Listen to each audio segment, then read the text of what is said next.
This is Sunday Hogan. As I sit here and I gloat, I ask myself, what are you doing right now? Are you sitting in your hotel room, sitting at the edge of your bed, bent over, wanting to throw up with that fear stuck in your gut because you are feared of me? And you know when Mania will be your last event. You've even said that. Now, they got a tribute to you, Hogan. It's not a tribute. It's a farewell party. And I'm the one who's caused it. I am the one who has ended Hulkamania. Why? Because I rule the world. Man, this thing's got me so unnerved. It's not like me. Gosh, I wrestled the biggest, best, the best in this sport. That's why I'm the total package. I mean, what am I worried about? Look at me. I'm the best. The total package. Man, gosh. I feel much better now. Whew. Yeah. Sid Vicious, we have just found out that at Starrcade, you're going to be facing Kevin Nash in a powerbomb match. First superstar to powerbomb his opponent wins the match. Starrcade, I can promise you this, Gene. I will powerbomb Kevin Nash straight to hell. Let's talk about tonight. Tonight, the total package, Lex Luger. By the way, what is it with the action figure? See, it's a total package. Sits in back and ponders the rest of his life as a vegetable after tonight. See, I thought I'd give a little demonstration and go like this. First, the leg. The head. Then the arm. And then the other hand.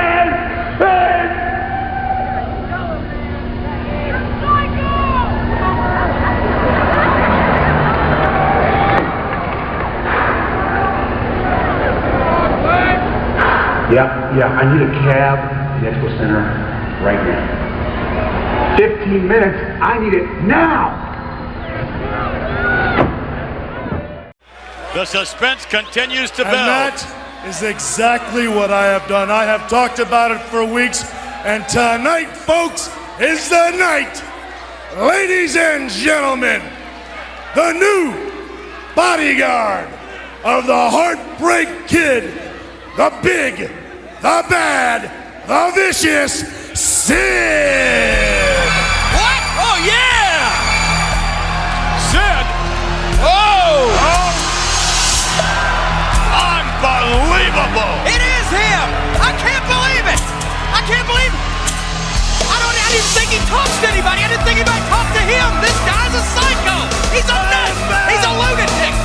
Nobody wants him around. Take a look at this monster. You didn't tell me he was going to be here. I don't even want to be at ringside. What has Shawn Michaels done? He's cracked up, I think.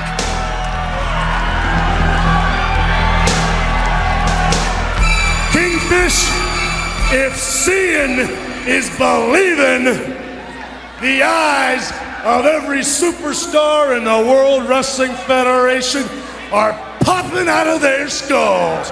Tell them, big man. See, I bet millions of people around the world are asking the question, Shawn Michaels, why? Why take the chance on another bodyguard when Diesel turned his back on you when times got tough? See, I'll tell you why. That he could trust me. We sat down, we had a talk, and then the man realized like that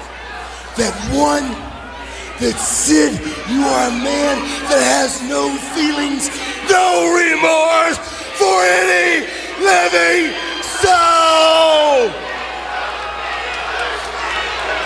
But second of all, most important, that I will be by his side at all times. Yes, at all times.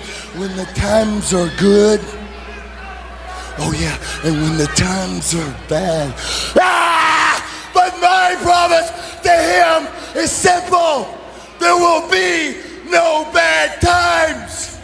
And how can I sit here and I say this with a simple, together, the Heartbreak Kid and myself, we will rule the world. And reason why? Look at this. Because I am the man they call Sid. Oh, yeah! You heard it! We'll be back, ladies and gentlemen. We'll be back and scheduled, ladies and gentlemen, the title match.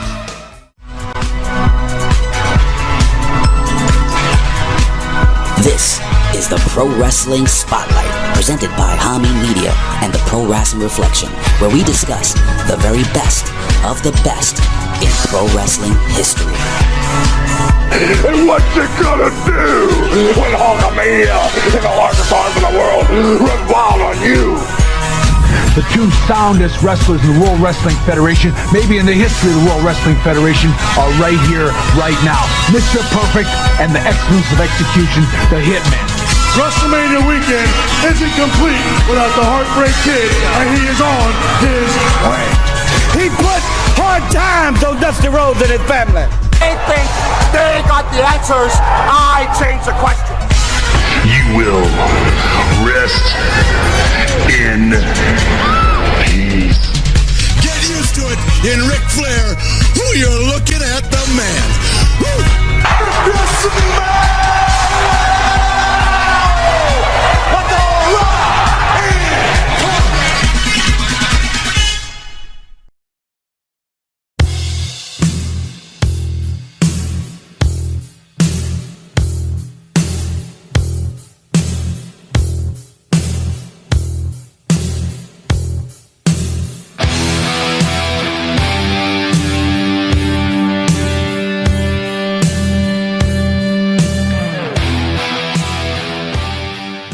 What's going on there, Reflection Knights? What is going on there to the Vitoites, the Hameen Knights, the PWCites, all the ites all over the world, the Magnificent 70, Elite 8, the 99, the Terrific 10, you know who you are. And like I said last week on the PWR podcast, when we went episodic, that this was just going to happen. This was just going to be what we were going to do on the PWR podcast.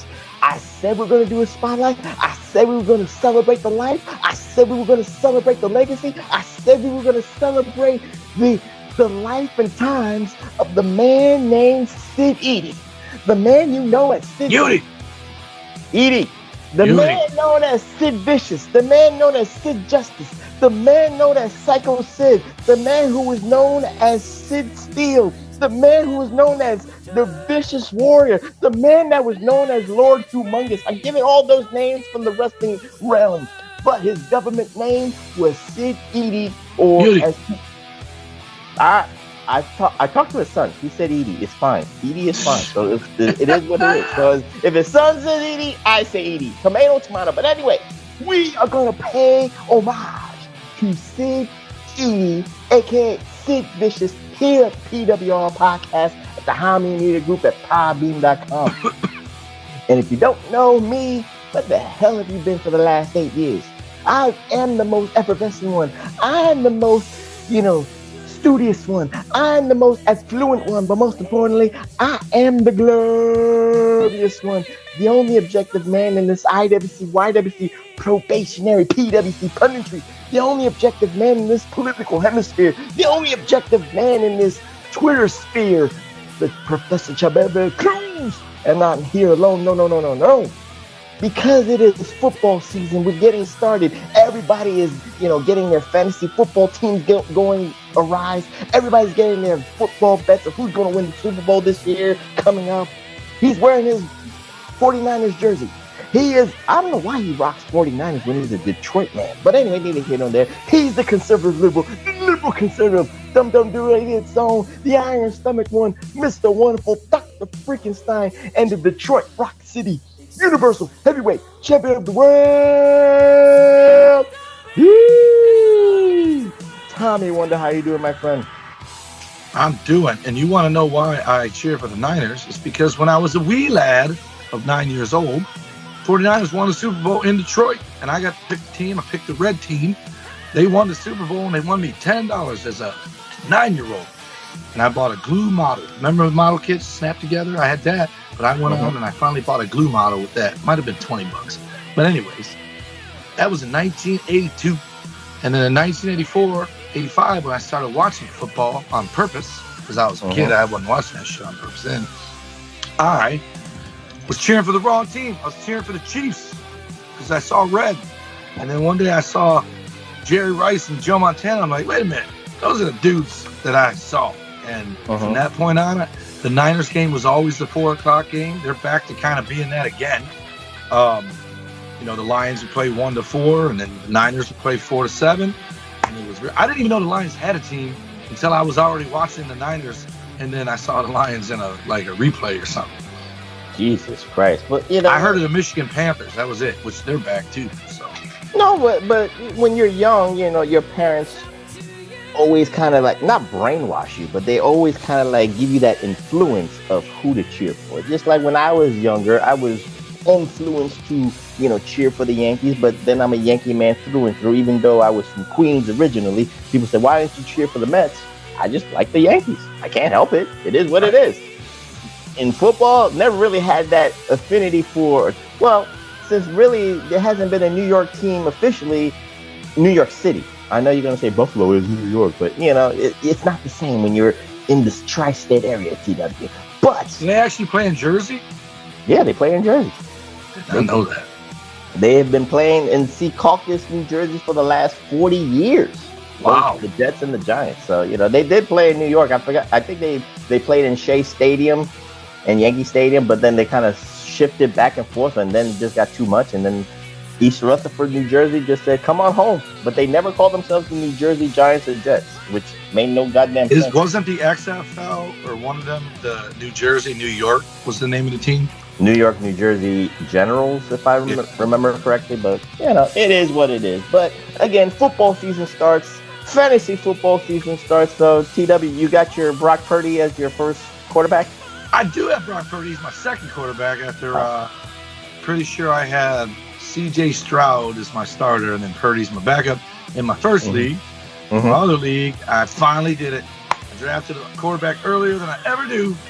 4th or 5th round, I picked Josh Allen. I believe I was the first one to take a quarterback. And I took him. I have him. I have Kelsey. I have Kittle. We can play 2 tight ends, so everyone else is going to be chasing me for tight ends.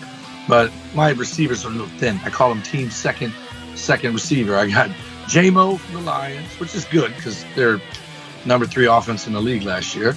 I got Gabe Davis, I think. And then I think he plays for Miami. So that's not too bad. No. Waddle's the second guy there. I don't have Gabe Davis. I got Waddle in one, but I got 3 teams. I didn't even know I had a 13 until I got the email today. And I got Christian McCaffrey with the number 1 overall pick with the auto draft, and they drafted me A and said I'm probably going to win the league. I thought we weren't doing that league, and then he did the damn draft while I was up north. But but you'll take the money if you win, right?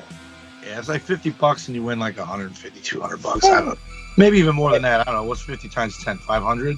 So you probably win about 300. So free website, so there's no cost and all that shit. So if you can win some money, then go ahead. God bless you. But anyway, you know what?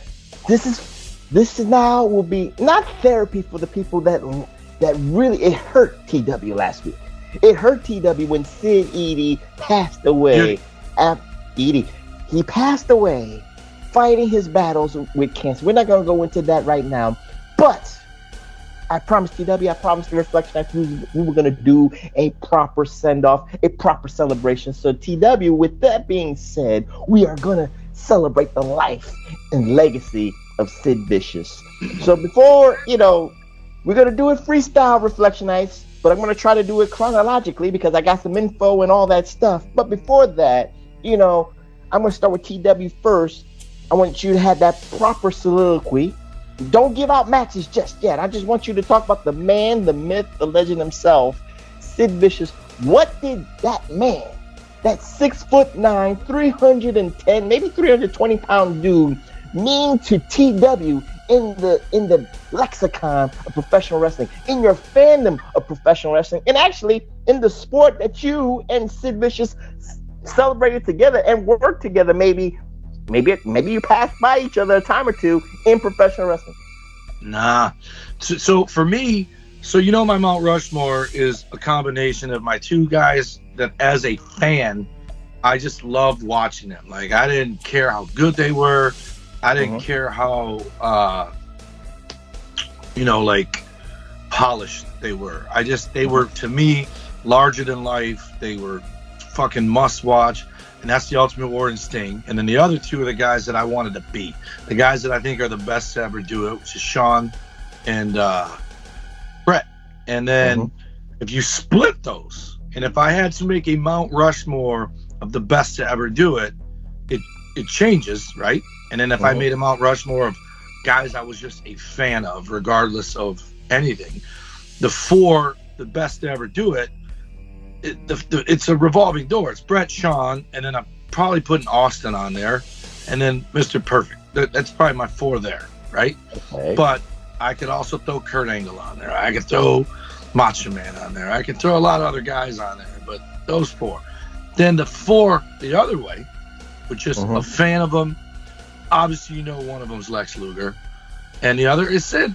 And Sid's probably 3. It's Sting and Warrior tied at 1. Then Sid. There's just something about him. Like, even, I'm not going to say which match, but even watching him in matches just to get ready for this, he fucked up a lot. He would fit in great in AEW. He would be on Botchamania for them for sure, right? But it's the weird thing for me is I always look at him as Warrior-like with his comings and goings, right? Like, he would just be there and then he just wouldn't be. But the difference was he was kind of like the only other guy I can think that did it as frequently as him is Jeff Jarrett. It felt like there was no. Oh. Like, Sid would be in WCW, and then all of a sudden he's Sid Justice. And then all of a sudden he's gone, and he's a fucking WCW guy again. Then all of a sudden he's gone, and he's Sycho Sid. And then all of a sudden he's gone, and he's back to WCW. And it's like, he was gone for long periods of time, generally softball season. But it felt like he was never around. But as we watched these matches to prepare for this, I'm like, he was never really gone long. And he was always, how like Razor was gone for 3 months before he walked out on Nitro. Kevin Nash too. Sid never really did that. He just kind of like disappeared. He disappeared for a year or so. But we'll get into that. That's what I mean. But in reality, he wasn't gone as long as the Warrior was gone. The Warrior was gone. I understand. Yeah, I get you. But it was frequent, is what I'm saying. He bounced back and forth. But you know what? When you're saying that, it's not like he was gone but you can miss him, and then when he comes back, he makes that impact, right? So it doesn't. So if he goes to WWF and then he gets released, he gets fired, whatever the case may be, he go to WCW maybe 3 to 4 months later. Oh shit, Sid is back in WCW, and then vice versa, and coming back to WWE. Oh shit, it's Sycho Sid. I get what you're saying. He went to ECW. I didn't even know that shit. He did ECW. So for me, Reflectionites, and I'll say this, for my fandom of Sid Vicious TW, I might say Sid Justice, I might say Sycho Sid, no matter what, but for Sid TW, I want you to at least retort back on this, because from a fandom scale, this is why I wanted to ask you, but I'm going to get it from my fandom scale too, is because when you saw him, and again, the larger than life, you hit the nail on the head. And it's not about him being a Meltzer, 5-star classic man. It was never about that, Reflectionites. But he was larger than life. And when I saw him, the first 2 things you have to say that, I'm not going to say he's a pioneer, TW, but maybe you might find an agreement to this. But when Sid Vicious got on national television in the NWA per se, right, Sid, right, TW? The first 2 things I can think about that revolutionized The sport of wrestling, after seeing Sid Vicious, was 2 moves: the power bomb and the choke slam. He parlayed that. Don't forget the leg drop. No, what? Hulk Hogan did the leg drop. Come on. That's why. Come on. Hogan did the leg drop. Hogan did the leg drop. It was national. I'm talking about 2 high impact moves that once Sid Justice came onto the scene on national television, that a broader audience, millions of people saw him. Those 2 moves after he started in the NWA, and then you saw Sid Justice and all that. You got to give him. I'm not saying he's the first to ever do it, TW, but he was the first to really make it popular, make it known, was the choke slam and the powerbomb. What say you, TW, about that sentiment? Do you agree, disagree, or have a different take on that? Wasn't Undertaker doing the choke slam and Big Show? No, not really. Big Show, you're talking about Big Show in 95, man. But the Undertaker, I thought he When you talk about Undertaker, he was in CWA in the 80s. I'm talking about on the national scene. Undertaker did not get on the national scene until 1990. Sid Vicious is the first. That's why he almost has to be the pioneer. He has to get the credit for those 2 high impact moves. It's funny because I wouldn't People even coming. Give me the names. I'll say yeah or nay. Drake Maverick, he did it. Like, Jesus Christ. But TW, be serious. What say you about, because again, no, I didn't realize he was the first to do it. I just no, I'm saying the first that you would know after seeing those moves, those high impact moves. After you saw him do it, everybody and their mother did it on the national scale. But those 2 moves has changed the lexicon of professional wrestling. What say you about those moves? They're watered down now, but yeah, first time I saw Sid, I was like, holy fuck. And he was in a tag team the first time I saw him with Spivey. And I was just like, wow, who the fuck is this guy? Right. And he was kind of quiet, like when he first came out, but then he ended up, I mean, he fucked some promos up too, don't get me wrong, but he ended up becoming more of a talker, and he just always went long. It was like his shit was written by Saturday Night Live or something. But I didn't know that. Well, again, TW, yes, the power bomb has been watered down to the umpteenth that you can kick out at one, and people will be like, "Oh, that's a regular thing." The choke slam, you can even kick out even before the one even hits the mat. That's how watered down it is. But I want you to talk about it for the Reflectionites who do not understand what you and I saw in the 80s, what those 2 moves and what he did visually did for the fandom in you, for the fandom in the professor. I want you to get that analogy so they can feel it like I did. They can feel it like you did. What did those 2 moves that you saw in 1989 do for you? He murdered people, dude. Like, he did the Goldberg thing before Goldberg. Like, he would just come out and destroy people, and but it wasn't really. Well, I guess it was hiding. But the other move he did was the one he did last week. To fucking Ranger Ross, where he pick you up with the power bomb, then it looked like he was doing the Razor's Edge, and he spun your ass and let you go. We could call it the helicopter power bomb, right? But then Kevin Nash did it, and they called it Return to Oz or some shit, that whatever they called it when he did it. But that's fascinating to know that he was the first guy to really do those. But yeah, maybe that's why I was so blown away by him. It's like, he'd come out and just do it, man. Yeah, that's nuts. I would have never thought he was the first to do either. I'm not saying he's the first. I'm just saying he was the first that, with the platform that he was given. Well, if you're telling me he did it before Undertaker and Big Show, then... Well, he could get credit for it on a national scale more than the Undertaker and the Big Show, definitely. But with that being said, let me just give out the government name. Let me give out the little bit of nuance of Sid Vicious. So his government full name is Sidney Raymond Eudy. You want me to say Eudy? Okay. Eudy. Sidney Raymond Eudy, born December 16th, 1960. He was a Sagittarius from Moses Lake, Washington. So with that being said, we'll get into the professional wrestling career right now. You okay, CW? You need a glass of water? Fuck. Yeah, it's fucking one day I'm come down here with one. Well, While TW grabs a drink of water, go ahead, TW. Go grab. All right, I'll do that. We'll grab that drink of water. So, with that being said, Reflection Nights, while TW grabs that drink of water, Sid Eudy was born in December of 1960. So, again, it's a tragedy he lived till 63, and people can say he died a little bit too young. He couldn't experience the golden years like a lot of people should experience the golden years. So, with that being said, God bless Sid Eudy, God bless his family and all that stuff. So we're going to get into now the early part of his pro wrestling career, which is a very interesting tidbit before TW comes back down, because he started his career in the mid-'80s. So maybe like 86, maybe 85 and 86, he entered the world of professional wrestling after having encounters with Randy Savage and Lanny Poffo, respectively. So with that being said, he has a lineage of networking. I mean, you can't get no better than the Poffo family, Reflection Nights. I mean, you got Randy Savage, you got Lanny Poffo, you got Angelo Poffo, and now TW's back with his water. And I said, TW, I just wanted to give the news and tidbits here.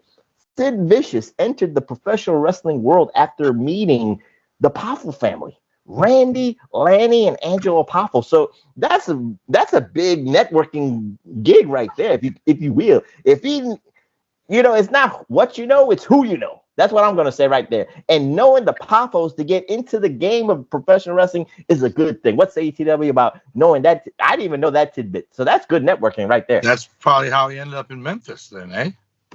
Could be. That's where he entered in the Mid-South area. And he was trained by Asian wrestling sensation Tojo Yamamoto. That's the Jerry Lawler Mid-South wrestling. So with that kind of news and info.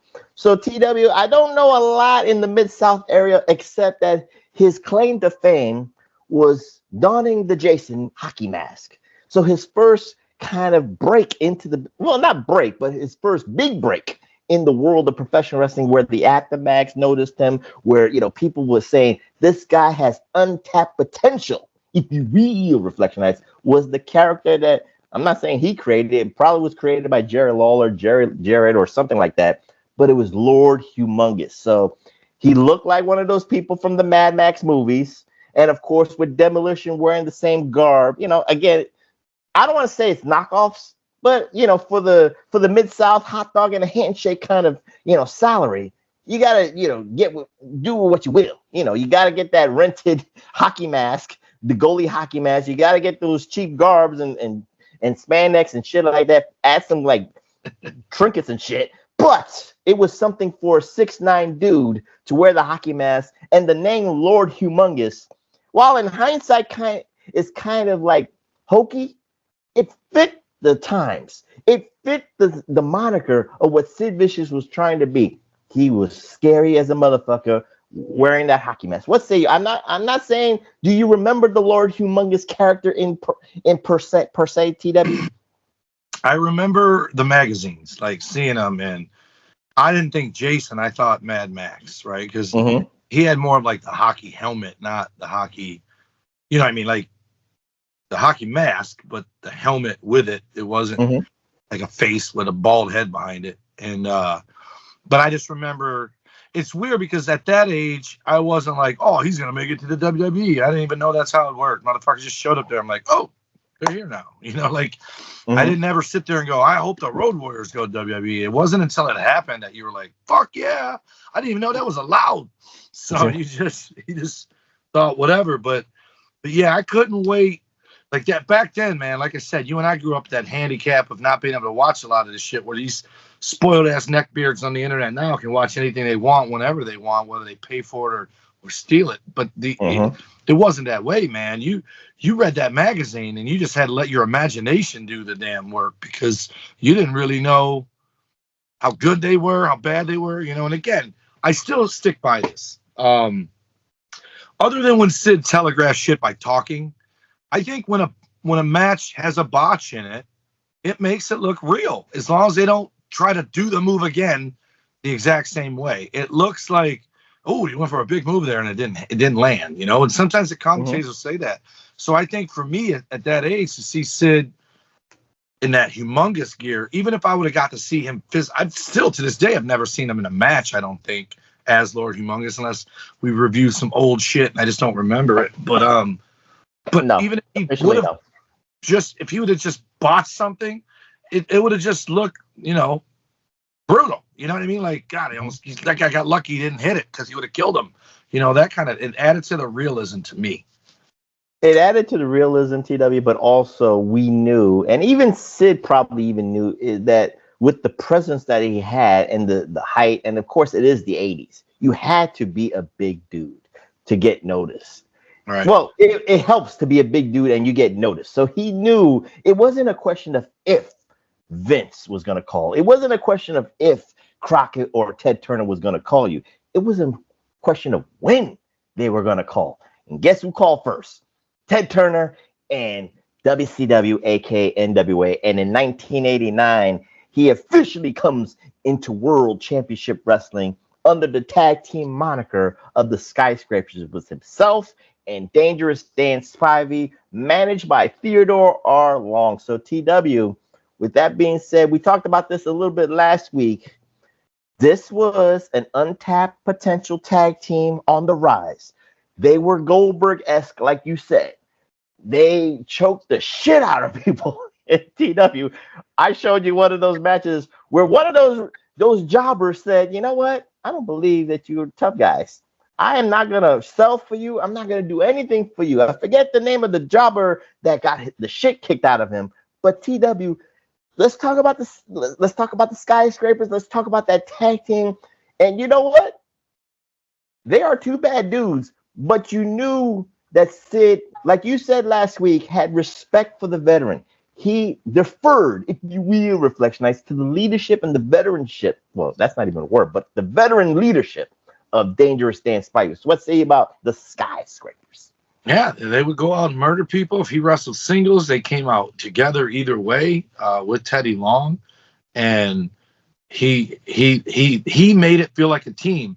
I'm going to skip ahead. It's not a match, but when he came out as Sean's surprise as the bodyguard, he made it about them as a team. Like he was going to help Sean rule the world, but it would be because of me. You know what I mean? Like Sean was going to be the guy, but Sid was going to be the reason. And with the Skyscrapers, he's green. He doesn't know to push himself so much, but he was always about that team. And unfortunately, he got hurt pretty early on, didn't he? Like probably year one. Well, did he get hurt? Maybe, I don't know if it was an injury angle or he had maybe contract disputes, but they did put him out for like an arm injury or a shoulder injury. But TW, one of those matches I want you to talk about, let's just say the caveat of this business. And I'm talking about the jobber match. Right. Where both of them were pissed off at this jobber. What say you with that match? Because it is very poignant and very infamous of Sid Vicious's career, if you will, TW, because of that match. It was a microcosm of don't fuck with Sid. Don't fuck with what I'm supposed to be on television. Respect my gangster. What say you about that match? Because I want you to hone in on that from a wrestler standpoint. That guy, which again, I'm looking at him right now, but I don't know his fucking name. And if I hit play, it's going to fucking start volume. Don't worry, the name's not important right now. Right. But that guy, I think we said this before when we talked about this, had never been seen or heard from again after that. Like these guys, I've unfortunately, I know some of them, they never made it anywhere. They still wrestled with me, but they would go down to Atlanta and do jobs for like for 4 days, or like Friday, Saturday, Sunday, come home Monday. And anybody that just didn't sell a move fucking got blackballed. This guy sold nothing and got his ass beat for his troubles. And I don't know if you said it before, but I'd love to know what happened when he got in the back. Like, what was said? He got beat up in the back, too. Yeah. He got fucked up. Yeah, and probably had his clothes thrown out and him thrown out after him. Probably didn't get paid. The story I heard was his tag team partner, Spivey, told his tag team partner, stay down, don't do nothing, and we won't bother you. It was about Sid and Danny beating up this jobber on TV and making sure that when they went to the back, It was 2-on-1. This was the old days. There was no HR. Ted Turner did buy NWA, WCW folks, Reflectionites, but there was not a full-fledged HR department right now for this job to say, I can't take it anymore with Sid Vicious and Danny Spivey. They just messed me up and all that stuff. It didn't work that way. This was old school, carny stuff of wrestling right now. It was a beautiful thing. But TW, within the 1989, because again, technically Sid Vicious was on his way to be, I don't even know, in 1989, he was on the precipice of being Bill Apter's Rookie of the Year because he had that kind of presence for the Aftermax. Because again, with the size and the look, but he was spearheaded. And with the Skyscrapers, again, they could do double power bombs, double choke slams. Everything was so high impact that, again, we could talk about it right now. I know I didn't give you the match, but we knew where they were going with this. It had to be the present and the past facing the future. And that was set up beautifully in Halloween Havoc 1989, the Skyscrapers against the Road Warriors TW. It was all there for it to be. It was the first Halloween Havoc. It was the first pay-per-view for NWA. It was going to be a new tradition. Maybe they wanted to say this for Starrcade, but they had other plans in 1989. We don't have to get into that logistically. But what say, because they knew they had to book this for a pay-per-view. They knew this was a money match that not only you was going to pay your $34.95 for a pay-per-view, but the hell, this was in Philadelphia. This was Pennsylvania. You knew those motherfuckers was going to buy a ticket for that match. So what say you about those combustible elements going at it at 1989's Halloween Havoc? So the sad thing is I don't even remember that match, so I'm assuming you're about to tell me why you didn't share it. Because everybody knows it, TW. You're supposed to know it. Yeah, well, I don't remember it. So, well, you just said it was a pay-per-view in 89. I wasn't ordering no damn pay-per-views in 89. It on paper, it's right up there with Sid versus Lex when I'm telling the world it's going to be the greatest match of all time. And then, well, you would have got your money's worth seeing this match and seeing the results, because again, this was going to be that feud that was going to carry itself into the 90s. Again, I don't want to get into the logistics. We know all the hyperboles, TW. I get that. But on paper and what the fandom was supposed to be, it was supposed to be big. But a match I did show you was two tag teams that were going to be tag teams of the 90s. And I believe it was the Clash of Champions New York Knockout.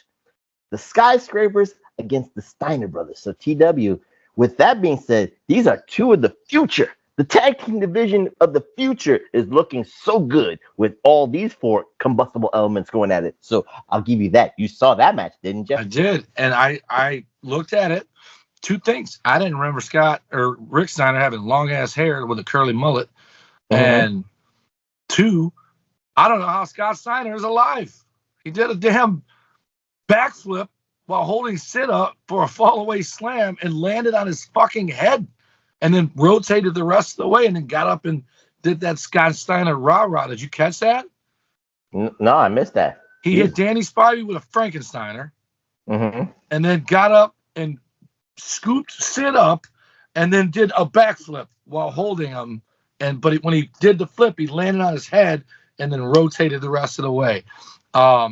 And then the end of that match, I was going to tell you, I don't remember who won, but it was another botch. It was actually a double. It was a no contest because of Doom coming out. Right, but the finish was Danny Spivey drop kicked him, and he was supposed to go forward and take Sid's clothesline. Danny Spivey drop kicked him, touched him, both feet at his back, and then the Paul Lee said, he missed his drop kick because he didn't sell it. And then he took that fucking clothesline from Sid that turned him inside out, and then Doom got in the ring and caused the ruckus. But what I don't understand about Doom, so this must be where the Skyscrapers were no longer with, was Teddy Long with Doom before he was with the Skyscrapers? Teddy Long was with the Skyscrapers first. Remember, it was Woman with Doom first. Right. Teddy did not get Teddy did not, and Doom did not get together until 1990. Okay, so that's what I'm saying. Why is Doom coming out against a Teddy Long team? Because they're bad. They're bad teams. They all work together. The managers had a working relationship. You know how this goes. Heel managers work together for a common goal. But then they come out and beat up both teams? No. Oh, they only beat up the Steiners? Yeah. But then you know how the skyscrapers are. They don't take no shit from nobody. So they don't like either. But there was a working relationship between Theodore Long and woman per se, to a degree. But we're not getting, again, I don't want to get into logistics. We're trying to celebrate everything about Sid Vicious, Sid Justice, Sid Eudy, and all that stuff. So with that being said, TW, we have to at least talk about a certain monumental achievement for Sid Vicious. And that was in 1990, where he was gifted a chance of a lifetime, if you want to say it. What the hell are you doing, man? Get that head. Get the head back. Move the head back. Thank you very much. But anyway, that was distracting for me. But anyway, in May of 1990 on NWA Weekend Television TW, Sid Vicious was gifted a golden opportunity. I don't know. Again, it depends on who you hear this from, because again, Ric Flair and Arn Anderson was like, no, we don't want this, but we understand why. So this was more of the office persuading and influencing themselves. Sid Vicious was given a primo spot within the Four Horsemen. Of course, we know that Tully Blanchard couldn't become a member of the Four Horsemen again because of the drug shit. And of course, they already had Barry Windham come in, but it was Barry Windham, Ric Flair, and Arn Anderson. Ole Anderson was there sporadically, but he's not going to wrestle anymore in the 90s. So they needed a young guy. So they were trying to recapture that golden era in 1987, 88 TW by having that young primo star of the future. So that was Sid Vicious. I get the reasoning, but you know that there was going to be I want to call it a paradox, but there was going to be, a clash of ideologies, a clash in philosophies, especially between Ric Flair and Arn Anderson. And we already know the history of Arn Anderson and Sid Vicious. We don't have to go into that, but if you want to, that's up to you. But this was a gift for a young Sid Vicious. Again, remember, this is 1990. He got into the business in 1987. 3 years later, this is like Lex Luger all over again. You're gifted a primo spot. So what say you about being gifted the Four Horsemen slot?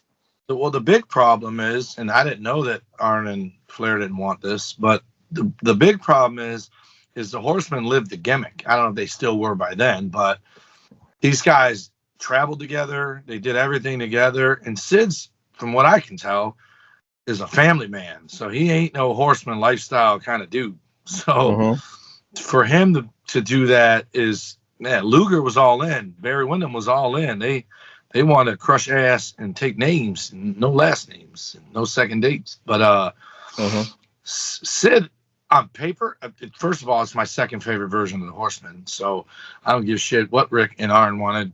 They were fucking phenomenal together. They looked. Again, I'm not saying that I have the story 100% locked down, but I'm just thinking there's a clash in philosophies. There's a clash in ideologies. They did what's best for business. Didn't think Sid was good enough, right? Like Lex. Lex started out good and got worse, right? Like, I'm sorry. He started out with promise and got worse. That's your opinion. I'm not going into that. I'm not alone in that opinion. That's my fucking idol, and it breaks my heart to see him in the condition he's in now. But nonetheless, Lex Luger came out like that blue chip, like you said, and I don't know if it was too much too soon. I've said this before. Scott D'Amore said that to me about Los Rudos. He's like, yeah, we always wonder how the fuck you guys didn't go further. And he said the only thing we can come up with is too much too soon. Like, we didn't stay hungry. And I think that's possibly what happened with Luger, is he didn't stay hungry, on top of the fact that he did it for the money. Like, he didn't have a love for the business. I think he does now. How can you not? Same thing with Sting. But when your motive to do it is money, and you get money quick, what are you working harder at, right? And the perfect example is Luger did that damn 360 power slam, had the best in the business, and then all of a sudden he's picking them up and staggering 2 feet and going the other way, like landing the opposite. We're not talking about Luger. We're talking about Sid didn't even have that. He started out botching, like he had to be led and all that. But that's the beauty of it. You put him with the Horsemen, he's clearly the fucking enforcer at this point, and he's got a fucking this is where, Arn was given the chance to claim being the greatest TV champion of all time, which is he had to wait till Tully wasn't there anymore, because Tully is the GOAT. But was, is, and always will be. But go ahead, I get you. I know Tully still always will be, but still, Sid was the monster, the muscle. So all he had to do was really just whoop people's asses. He didn't have to take bumps. He didn't have to take a beating. That's when he was exposed. There are two infamous. Well, I'm not saying infamous, but there were two moments while being in the Four Horsemen. TW. One was he headlined a pay-per-view. He headlined Halloween Havoc 1990, where he got a chance to become the WCW Heavyweight Champion of the World, where he challenged Sting. Came up short, so it was more of an angle. It was to accentuate the angle of the Black Scorpion, and we already know it's Ric Flair. The other Four Horsemen moment, TW, is War Games in 1991, where he powerbombed the shit out of Flying Brian Pillman. Now, remember, the old War Games Reflection Nights, the cage, the top of the cage was lower. So it was very difficult to do more high impact moves. You couldn't go off the top and kind of like do a high, high cross body press, TW, because you was going to scrape your face on the roof of the cage. So the same thing goes with even Sid trying to do a high impact power bomb, because for Pillman, his legs jerked the cage, and then his head hit way back. And almost, it hit his neck first on the thing. But in kayfabe interviews, Reflection Nights, this is Sid's words, not mine. He said that was a receipt for Brian Pillman for other shit that was going on during the tours. Because from Sid's point of view is he heard the crowds, TW. He heard the East Coast crowds. And you and I talked about this religiously, especially what was happening, especially in the late 80s, early 90s, where the bad guys were getting cheered a lot. And that was happening a lot in the East Coast. So when the NWA or WCW, TW, wherever you want to call it, when they did their tours in Philly and Baltimore, New Jersey, and all that stuff, upstate New York, guess who they were cheering for? Sid Vicious. So this was a receipt because I guess Pillman felt some kind of way. But TW, I mean, I'm supposed to trust you, and you're almost going to paralyze me. You're going to paralyze my neck. I might have words against you, but I'm still expecting you to protect me. So what say you about those two infamous moments? You want to talk about the Halloween Havoc match? Go ahead. You want to talk about the powerbomb spot? Go ahead. The floor is yours.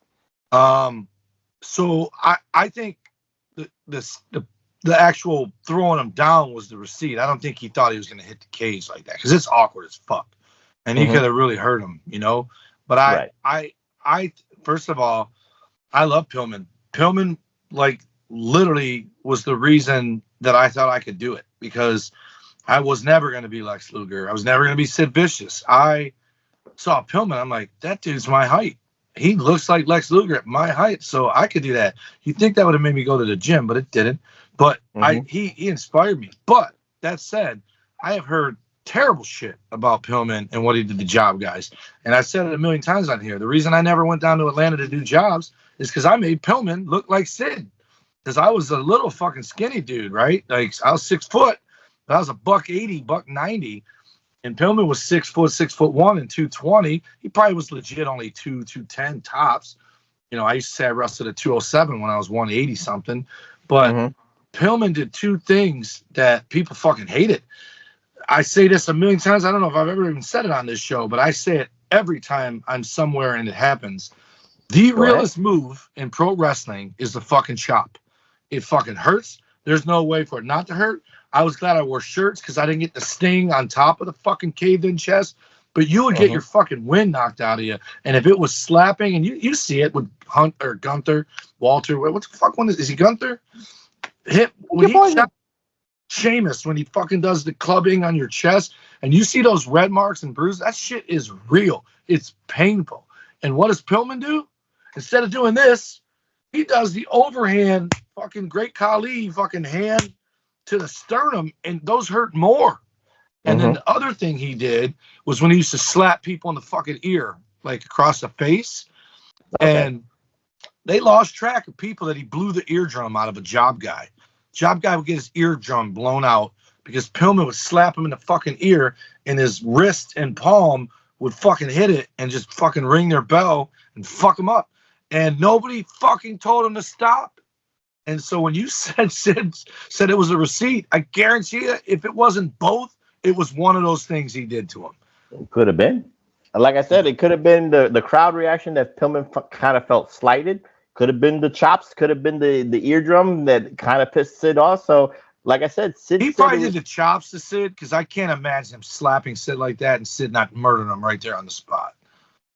Sid said this was a receipt. So, I just want to give those kind of infamous histories from his first days in WCW, aka Breaking NWA. news. Question for you. 145 West 44th Street. How far am I? In Manhattan? I don't know. It says New York City. 145 West 44th Street, New York, New York. What's the zip code? I don't know. Millennium Broadway, New York City. You're good. They don't tell you the fucking zip code and everything until right before you go. I don't know if that's the east side or the west side. I have to check on that, but we'll get there. I'll get you after the show, okay, TW? I'll give you that. But anyway, again, we're gonna go on with Sid Vicious, and now this is where I think more people will remember the history. Again, maybe people are biased, but again, this is when he invaded the WWF, aka WWE, in 1991. He invaded, I think, in May or June of 1991. TW, yeah, it's Midtown. Yeah. We do it live, Reflection Nights. We do it live, and this motherfucker just does a lot of shit to me. And I tried to do a show, and this motherfucker. You keep talking. Nobody watches this video.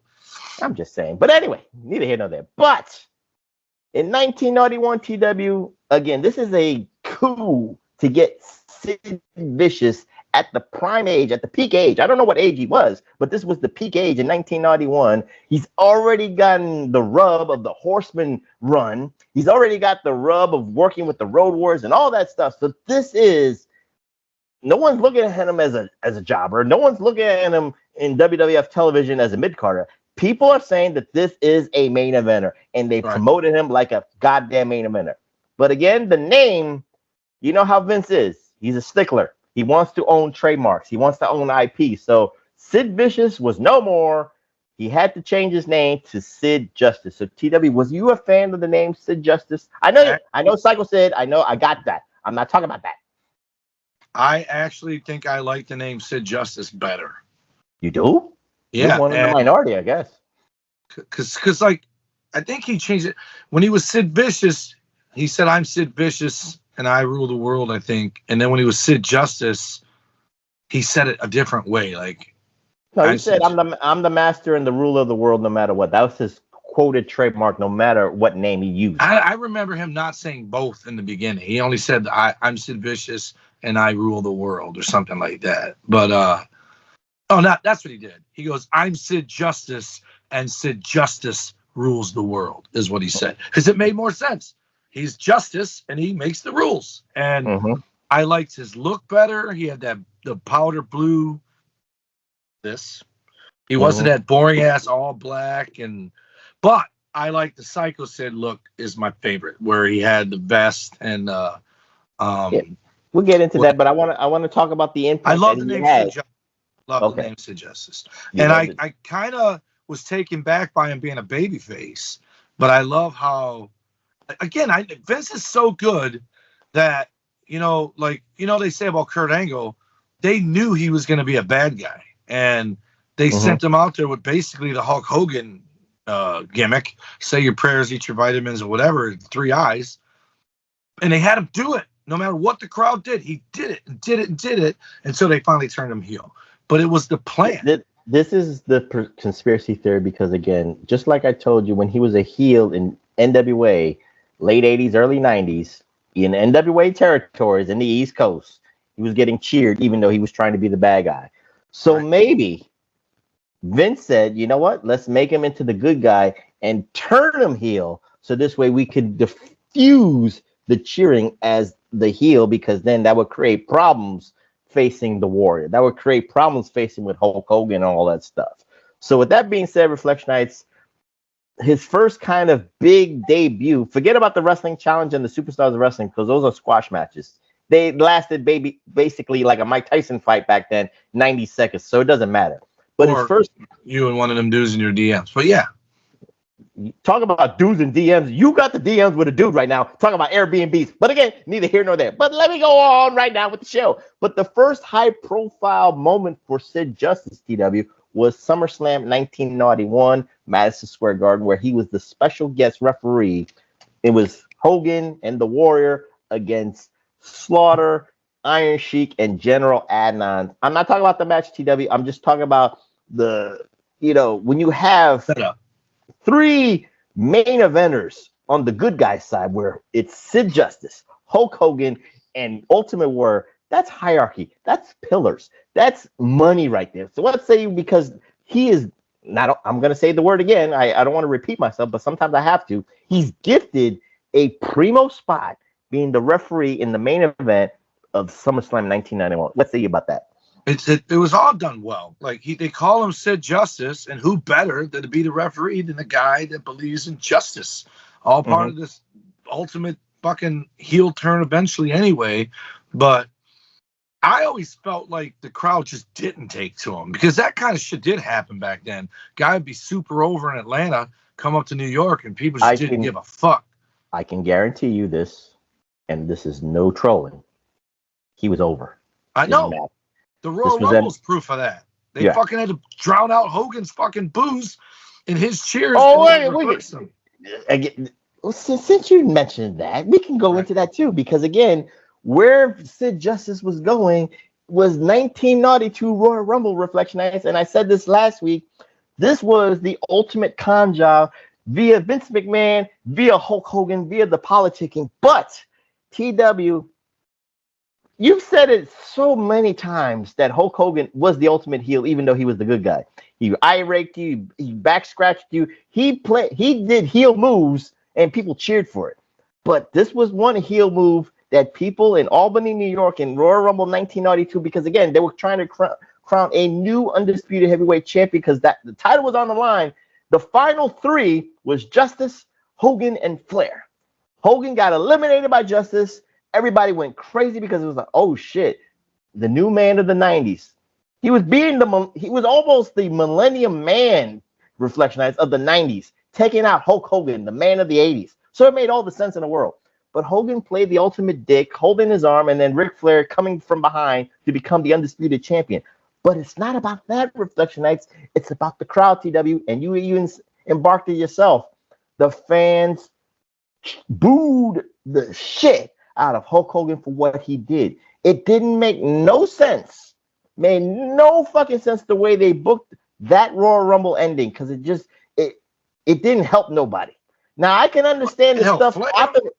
No, it helped Flair to win, but the way they made Hogan look like a dick and a prick and a heel for WrestleMania 8 purposes, Reflection Nights, for Hogan against Sid, which it wasn't supposed to be. It was supposed to be Hogan against Flair, but I'll get into that in a second. But TW, that atmosphere in 1992, it was literally, the fans were saying it was a change of the guards. Hulkamania was officially dead. We were cheering for Sid Justice. What's ATW about that moment right there? Yeah, it led to my favorite WrestleMania moment ever, the return of the Warrior. But I just read that Sid was the first person to ever kick out of the leg drop by Hogan, but it wasn't supposed to be that way. Papa Shango fucked up, and Sid had to kick out, otherwise he would have lost. That was a long ass run. But anyway, go ahead, TW. Right. Yeah, well, he missed his cue. But again, there's not a time from the second I saw that dude. There is not a time I wasn't a fan of Sid Vicious at all, ever. When he came back and he was Sean's bodyguard. I'm talking about this moment here in 1992's Royal Rumble, TW. Oh yeah, because again, the fans actually wanted to go a different direction. The fans was telling Vince McMahon, even though if they knew or not that Vince McMahon was running creative, they were telling everybody, it's not about Hulk Hogan anymore. It was about Sid Justice. I want you to talk about that, because that was the last moment that Vince actually, swindled the fans and made them change their mind, because weeks later when they did the press conference, Sid, he was told what to do, and it worked because he had the face. He had the face. You know what, TW, before anything, I know you're going to talk about him and, against Shawn Michaels. I know how you like to talk about like 10 different things in 10 different years. I love how you do that. But Sid You could talk about his Botchamania promos, but one thing that he doesn't get credit for is his facial expression. So TW, that press conference was so paramount to the buildup for Hulk Hogan and Sid Justice. What say you about the facial expressions of Sid? That's what made people love him. That's what I'm saying. It didn't even matter what the fuck he said. You just were like, you just stared and waited because he, like, what's the old saying? Like, who's the guy you wouldn't want to run into in a dark alley? It's fucking Sid. He's number one on the list. Maybe Vader, but Sid's number one on the fucking list, and it's not even close for me. Like, I would be absolutely afraid of what that dude could do to me, right? But here's the other thing I had to say. When he wrestled another big guy like Hogan or Nash or Sting is up there, he's not as big, or Taker, he fucking bumped around like Shawn Michaels. Like, he bumped for these fucking guys. And so that's something that I don't think he gets credit for, is taking a beating, when back then Vince didn't want no guys like that taking a beating. But someone's got to if you got two big guys. And he was very, very limber. Like, the way he would sell and get up and do whatever. And so I just, that basically is the end of Hogan. He came back with that beefcake tag team title run. The Bret Hart shit just finished him. You know, that get him. One of the worst moments in WrestleMania history. So yeah, I don't like it because obviously this was done to the Warrior too, just more successfully. But they didn't boo the Warrior. They didn't turn him heel, at least. But Hogan held a lot. Well, remember, it parlayed into Sid main eventing WrestleMania 8, Indianapolis Hoosier Dome. Even though, you know, they called it a double main event, but remember, Macho and Flair was in the middle, but it was Hogan and Sid Justice to truly main events. So Sid Justice had two main event accomplishments. I was at one of them. I know. Oh, you're talking about Halloween Havoc. I'm talking about the other WWE one, the other WrestleMania. I was at. I know, but we're not talking about that just yet. Yeah, he got it, but it was so Hogan could beat him and shine. That's all of it was Hogan for having another body, another body count. It is what it is. But you was right. He did kick out of the leg drop, even though it wasn't planned. And there's some discrepancies about his 1992 departure, because some people said it was performance enhancing drugs and he might have been suspended and he just quit outright. Some people said there was some disagreements between the let's say the creative between himself and the Ultimate Warrior, because it was supposed to be Ultimate Warrior against Sid Justice. I think they were going to push that to SummerSlam 1992 TW. Don't quote me on that, but again, that's Wembley, right? That was Wembley. And I could go either way. I can believe that it could be performance enhancing drugs, steroids, and I can believe it could be creative because, again, Sid Vicious, you know, again, he might be young in the business, TW, to a degree, but he's not going to take shit from a lot of people. Let's just talk about that. Because, again, he was gifted the Horseman. Here, he's gifted WrestleMania 8. Here, he could have been the man to, you know, he's in the main event profile. He had a main event profile with Hogan. He's going to have a main event profile with the Ultimate Warrior. So he's being gifted main event opportunities. But Sid Vicious don't take no shit from nobody. Sid Vicious don't take no shit from creators. So what say you? Was he his own worst enemy, or is he just like, he's very confident in himself and like, this doesn't work for me, brother? Does he have that kind of moxie to do it? I would say he's Piper in the modern day, where, like, other than he would lose to people. But here's the thing, right? So I just saw a shoot interview with him, and he says the biggest mistake he ever made was going to WWE that first time, because WCW had offered him like fucking 700,000 or 800,000, and he was like, "Fuck that, I'm going there." And I think if you asked him again if he looked back on it, is he glad he did it? Fuck yeah, he should be. If you're care about money goes away. Legacy is forever. And we're going to talk about that dude for the rest of our lives. And there's probably going to be people talking about him who aren't even born yet if they keep him, you know, relevant. Well, you know, I agree partly with that. But remember, we don't know about Sid's family situation. We don't know about his personal situation. We don't know about behind the scenes. The story always that I heard, both times, one was with WCW and one was with WWE, was that he quit to go play softball in the summer. He didn't want to fucking work a full schedule in the summer because he wanted to play in that softball league. And the WCW version is he was hurt and then was seen playing softball in a fucking summer league, and that's why Bischoff fired him the second time or whatever. Oh, you're going. But I'm saying, softball was always the thing. But here's the thing. Here's how I would sum it up. And this is why I wouldn't say he was his own worst enemy, because that would be putting him in the category with fucking Razor Ramon and who's the other guy that we always say fucking ruin their own fucking chances. Anyway, he would be on the list of people that it was criminal that he never was world champion, except he was. And he was multiple-time world champion in both places. So he obviously didn't fuck up too bad, like what's his name? Like Scott Hall. And who's the fucking other guy, man? Don't forget about that, man. Nah, I hate when Rick Rude. You always say Rick Rude, too.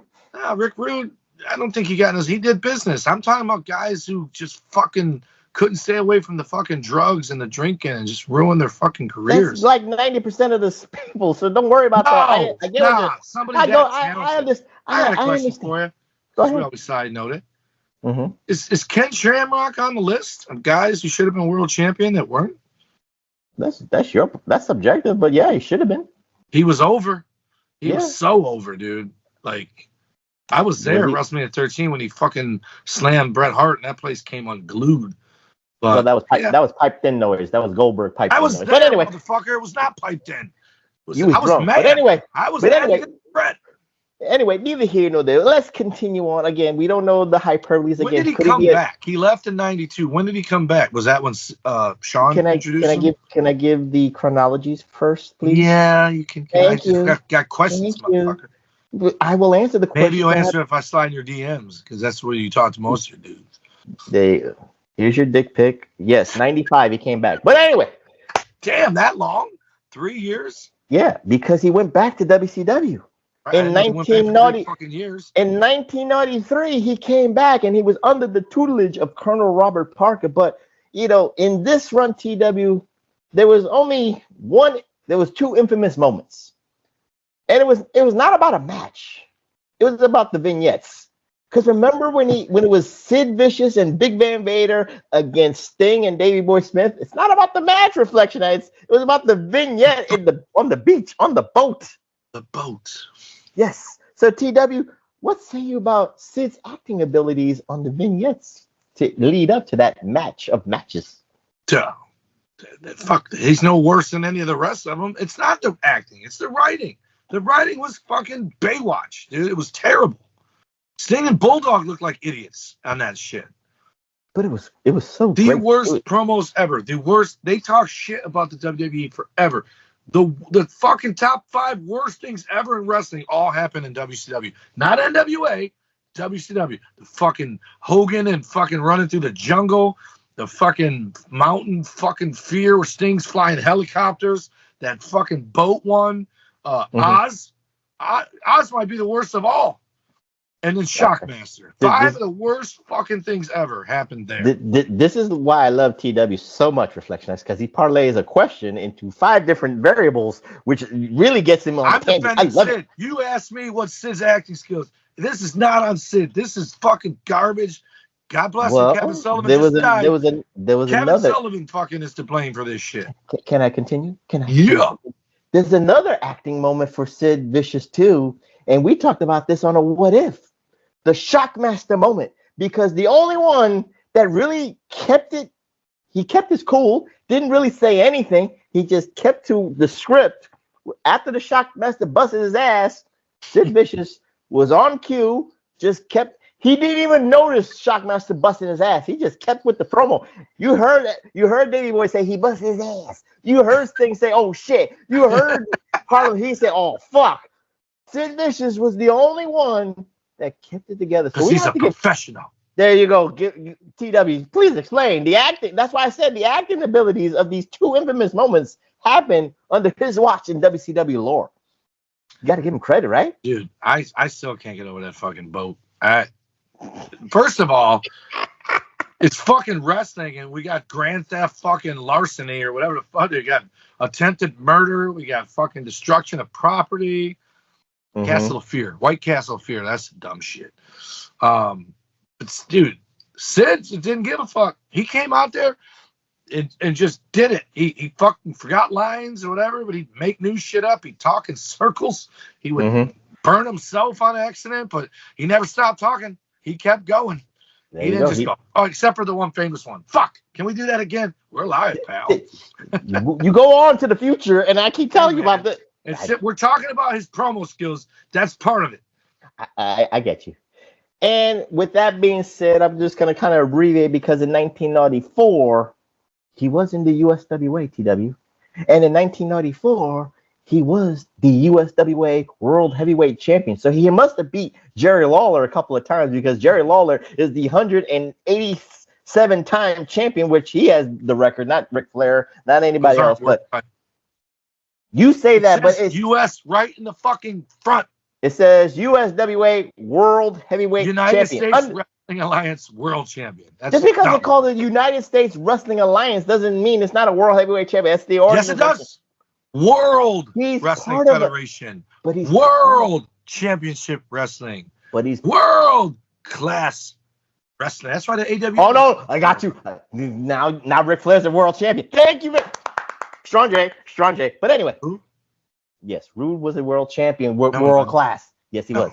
But anyway, TW, I just want to say he was that he was the USWA champion twice. I'm just giving credence for that. But he did return to the WWF back in 1995, and he came back after a hot angle between Shawn Michaels and Big Daddy Diesel at WrestleMania, even though it was the worst WrestleMania on paper. But anyway, neither here nor there. But he was introduced as the newest bodyguard of Shawn Michaels. So Shawn Michaels was trying to recapture that magic, but of course we knew that eventually they wanted to turn Sid, again, get the heat on Sid and get, the people behind the new, let's say, the leader of the new generation of Shawn Michaels. So TW, what say you about the Brett?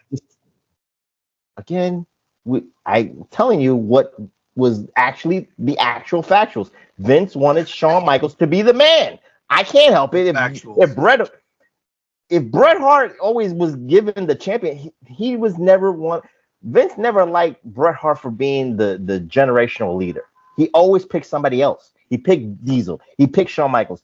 He would have picked, he would have picked Brooklyn Brawl if he had a chance. But anyway, neither here nor there. But TW, what say you about the second time that Sid Vicious comes in? Now he's Sycho Sid. Now he knows the WWF schedule to a degree. So what say you about him being introduced as the newest bodyguard of Shawn Michaels? It was awesome. It was another thing of reinventing the wheel, except for this time we went the other way, and Shawn ends up the good guy instead of Diesel, which again, Diesel was another case of people cheering him in that Royal Rumble. That he's the heel. People just fucking loved him. I mean, they booked it for it to happen, but it's funny because Sid got credit after his passing. I can't remember who said it. It was a wrestler.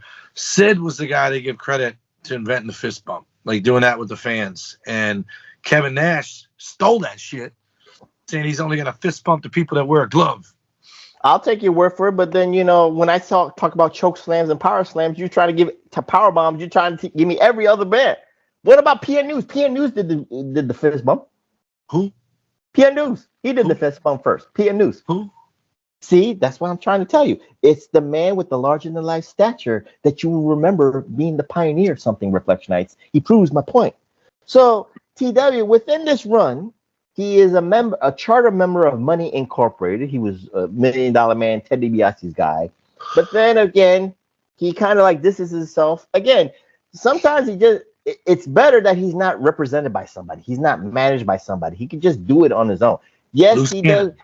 He's a loose cannon. He's Sycho Sid. But one of the biggest accomplishments, again, he main events another big-ass pay-per-view. In 1996, he main evented some In Your Houses because I know he had some championship opportunities against Diesel, but that doesn't count, Reflectionites.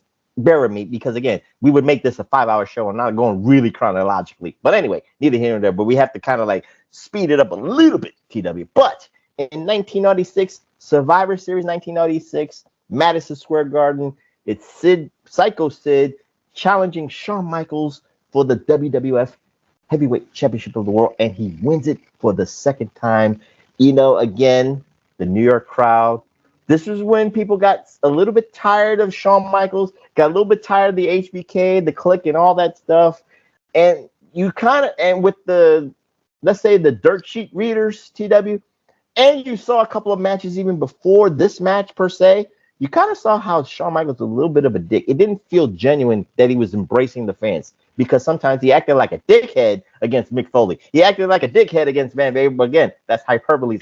I'm not trying to be TW right now, Reflection Nights, by giving every other formality. But it was Madison Square Garden. The people, 20,000 people, give or take, wanted a new champion, and we got a new champion. I know I didn't show you the match, but you remember the moment, right, TW? Yeah, isn't that the one where someone was hidden as a cameraman and hit the camera?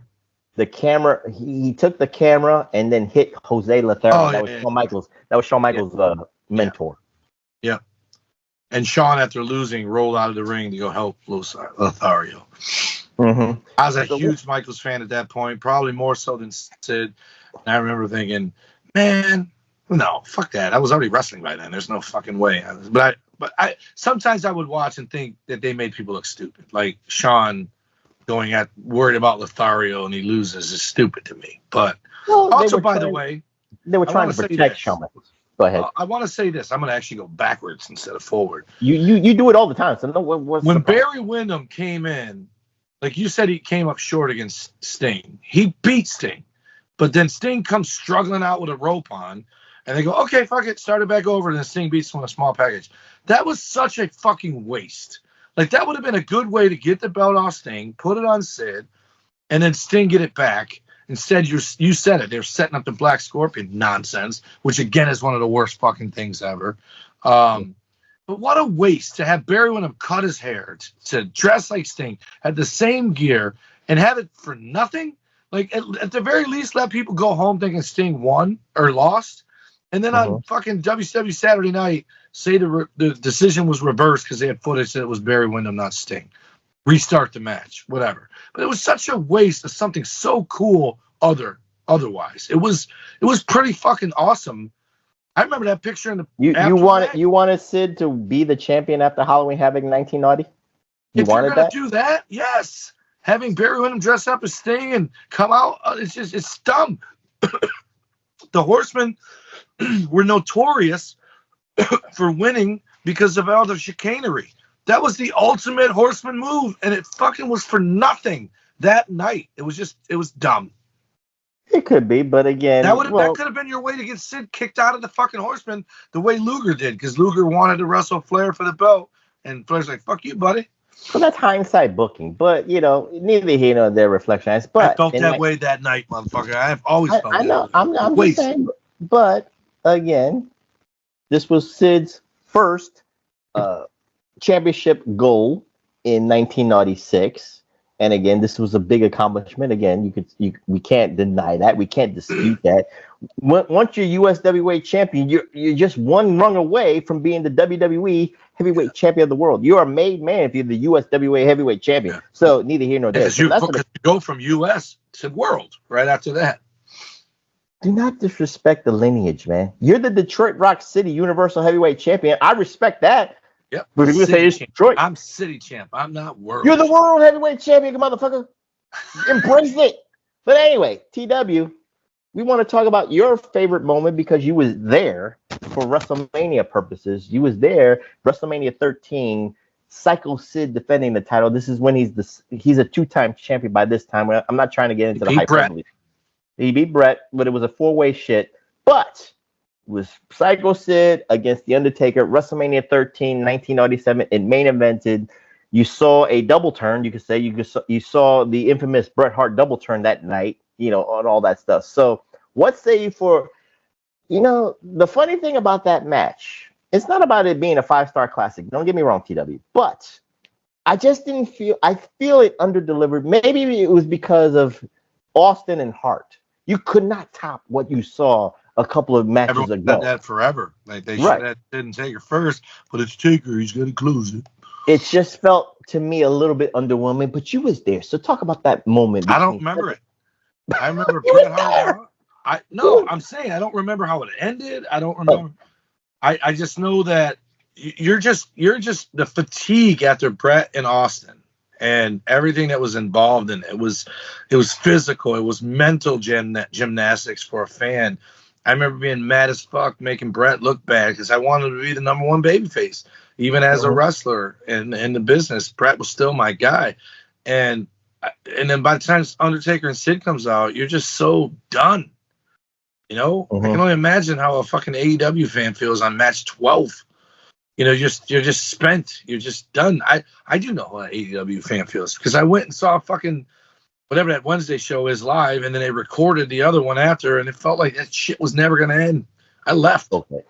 Anyways, I don't remember anything about the Undertaker Sid match. I think Undertaker. So that means he won with the tombstone because of Bret Hart kind of like influencing the match per se, because he kind of fucked it up a little bit. You could, to a degree, he fucked up Sid Vicious's moment in that match. He could have beat the Undertaker. He could have been the first man to make Undertaker take a loss, but it was Bret Hart that fucked up the moment. So I'm just giving you the logistics. He just distracted Sid. It kind of looked underwhelming, but it was the turn. But I think it was like everything. It felt like both of those guys were second fiddle to what was going on between Hart and Austin. Right. So no matter what, even for booking purposes, even though Undertaker got the belt, he didn't feel like the man. The belt, the prop of the belt felt like it was bigger because there was more people chasing for it. That's the way I felt back in 1997. So even though that Sid was the champion Reflection Nights, I felt in 1997, nobody in WWE with that belt was truly the man because the belt was the story, in my humble opinion. I don't know if you agree with that, TW. That's just it was fucking hot potato city. It was. Bret won it from someone, then lost it in a fucking 4-way match on Raw. Think about it from this: in 1990, Survivor Series 1996, Sid beats Shawn, right? Royal Rumble 97, HBK beats Sid to get the belt back. So it's fine, but like you said, it's hot potato. Then Shawn Michaels loses his smile. He forfeits the title. Then Sid beats Bret in I think it was a 4-way match. It was Bret, Taker, Sid, and Ken Shamrock or somebody. No, Vader. It was Vader in one of those. And he beats Bret Hart to become the champion twice. And now you got the Undertaker and all that stuff. So the belt felt like it was the man, not anybody else. Sid is champ. Shawn is champ twice. Bret is champ. And then fucking Undertaker. Fucking 5 guys had the belt, and one of them had it twice in Survivor Series to WrestleMania. It is what it is. So with that being said, I'm going to kind of like, before I get in a little bit deeper, TW, what say you about Sid's second run in WWE? Which run do you appreciate more, the first run or the second run? That's a tough one. I'm going to say the first one because I was still a fan. And I just remember being how awesome it was to see this guy in WWE. I liked the whole thing. I liked that he was sticking it to the fucking Hogan. And I just liked that he felt like a big fish in a small pond in WCW, and he felt like fucking right at home in WWF for me.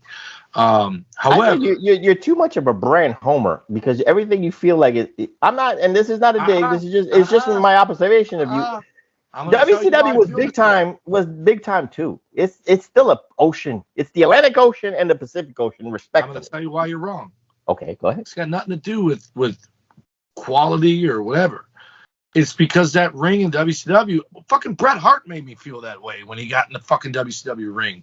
He looked like a big fish in a small pond. They have that 16x16 ring. The WWE has that 20x20 ring. It makes a fucking difference visually. Mm-hmm.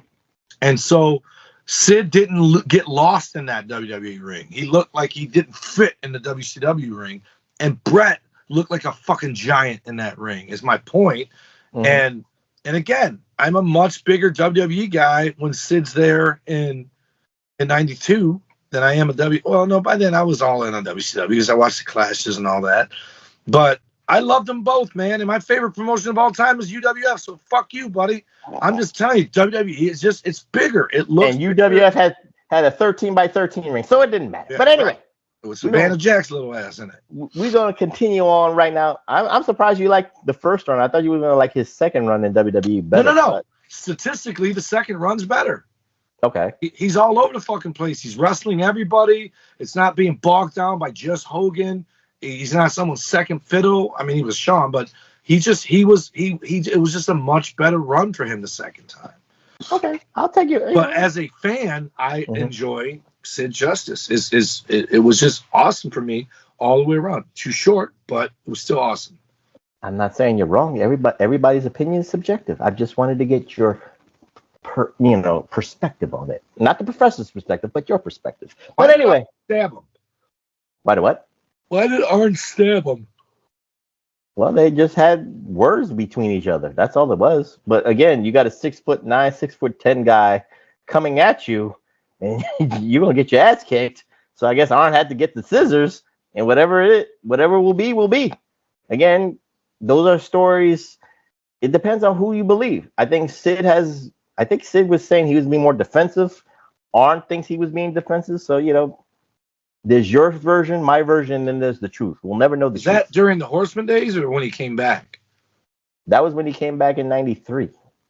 The 93 second stint. It wasn't the first stint in NWA, WCW. It was the second stint. So after 1997 Reflection Nights, he had some mending. He was mending some injuries, some neck, shoulder stuff. So he had to take a break, TW. So, he had to mend his body. Again, you do all that stuff, especially with WWE. You being the 6'10" guy wrestling 300 days out of the year, it's going to take a toll on you no matter what. So he needed to rest. So then I saw him in 1999, January of 1999 in ECW, and I marked the shit out of myself. I mean, I creamed in my pants. We got somebody like that in ECW. And TW, I'll be honest, he was an attraction. I was not expecting him to be there till it closed down. I knew it had a shelf life of me. I was like, you know what? I think he's going to be there for like 3 or 4 months. Guess how long he stayed? 3 or 4 months. So it didn't really matter. But in those 3 or 4 months, he got paid. He wasn't wrestling, but because he was in his blue jeans, it felt like Paulie said, you know what? He did his softball, put his jeans on, and then said, where I got to go? Go to the convention hall in New Jersey. All right, I'll be there. He was still in his jeans and all that stuff. And he did not give a fuck. He choke slammed everybody. He choke slammed the Dudleys and all that stuff. So I know you didn't see the ECW stuff, but again, he was an attraction. The fans marked out and all that stuff. But then he came back in the summer of 1999 for his third stint in WCW.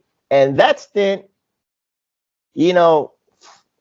for all intents and purposes, TW, for that third stint, they needed him to be that main event level. And they booked him as the Millennium Man.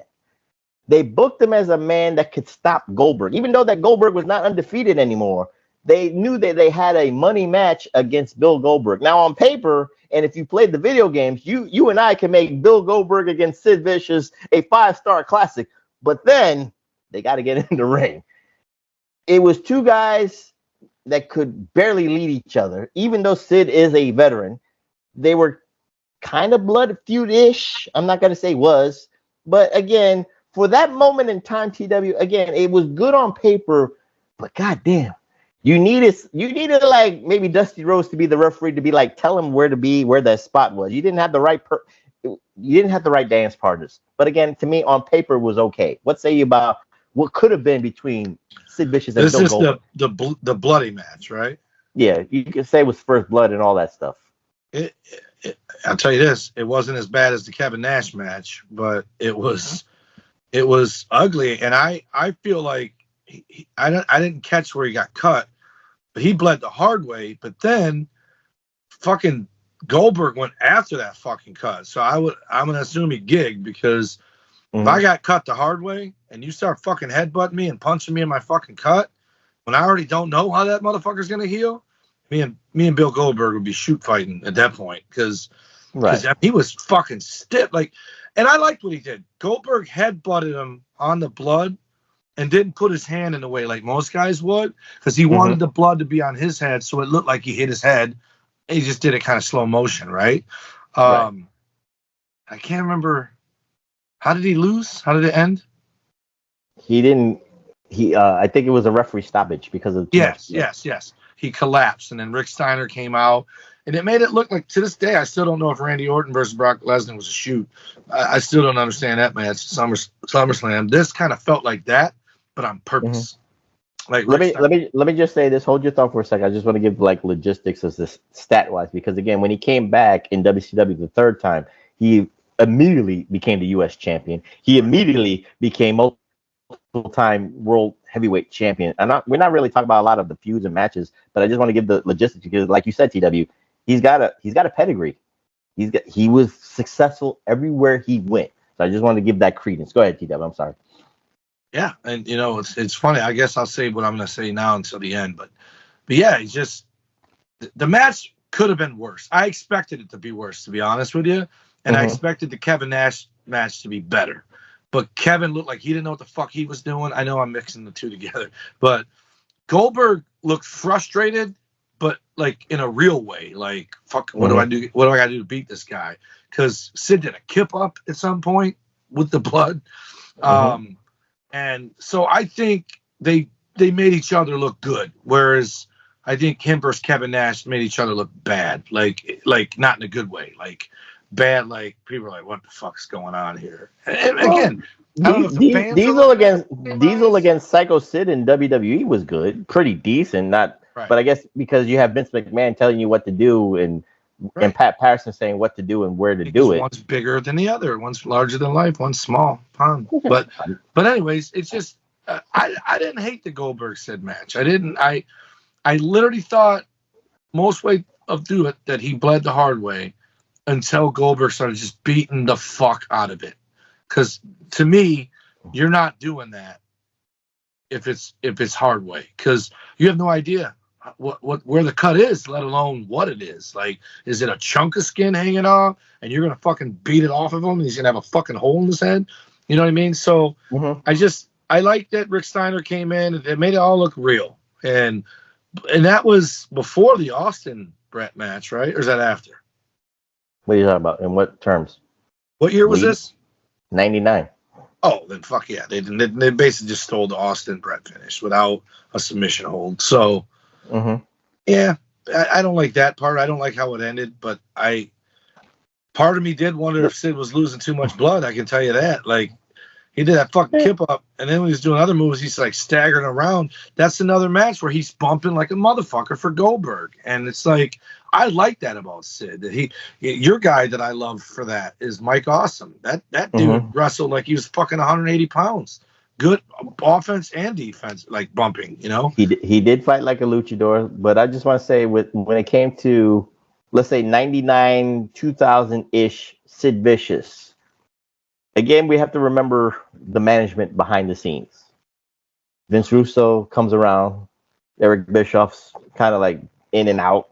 Kevin Sullivan's running shit too. So yeah, I'm talking about creative, not about management per se, like executive producer. But Sid Vicious, it's funny because with Vince Russo did work with Sid Vicious. So, and Sid Vicious, they try to make him comedic during Nitros. Because there was the infamous thing about with Sid Vicious and Goldberg Reflection Nights. I didn't show you this, TW, so I'm going to try to paint a picture of this. But Goldberg was trying to piss Sid off mentally. So he fucked with his rental cars. So he pressed them, I forget the junkyard pressers. So by the time Sid Vicious gets the call that something's wrong with his car. So he sees his thing. So you remember like Good Times where, the mother says, damn. So they made it, it's the same thing with Goldberg. It was like, Goldberg. Because he messed with his rental car. So they try to make him more comedic behind the scenes. So, and we already saw the acting abilities in his second WCW run. I'm not saying that it was bad, TW. I'm just giving you some hyperboles that with Vince Russo untapped potential. The untapped potential. With Vince Russo with the pen, and he did work with Sid Vicious in WWE for a time or two, that he could entrust him with doing some of these vignettes and skits, if you will, Reflection Nights. So TW, I'm trying to ask you if you remember this, but again, you was wrestling in the highways and byways, and like you always said, you didn't watch the product, but you have the cock, you have the peacock, so you might have watched a couple of Nitros in 99 or two. No, you didn't. So I might have to move on, or maybe, do you get what I'm saying? Yeah, do you understand what I'm saying? They're trying to give him personality, which he didn't need. He already had it. Was it so? You think it would be overkill to try to give him too much personality, being too comedic? Should he be a badass? So should if they're making the money, man, it's going to stop Goldberg. He should have been a monster. Right. So it shouldn't have been a guy that would get fucked with mentally. It shouldn't be the guy that like makes jokes and skits. It's not worth. Does it fit the description of a guy that's 6'9", 310 pounds that could kick your ass to do like comedy skits? No, it looks like there's nothing he can do about it. There is something he can do about it. He can find Goldberg and beat the shit out of him. Who makes it look bad is Goldberg. Hold on. The reason I asked you this is because with Vince Russo, and again, we know the Monday Night Wars. At least you know this. The Monday Night Wars, wrestlers had more characters and not creative licensing, but they were trying to humanize larger than life characters. So this way you can laugh at them, feel sad for them and all that stuff. And it kind of carries itself into the ruthless aggression. Like some big guys, big dudes, like Otis right now, Reflection Nights, you feel for a motherfucker like Otis. You feel like you want Otis to be like this larger than life character, but sometimes he's a cute, cuddly teddy bear. So I don't know if it fits the character. It doesn't fit the mold, TW. So you understand where I'm going with this. Yeah, but I think it makes Goldberg look bad, not him. Why does it make Goldberg look bad? Because Goldberg used to be this big badass. Now he's fucking with rental cars to try to get comedic pops when he's supposed to be this badass.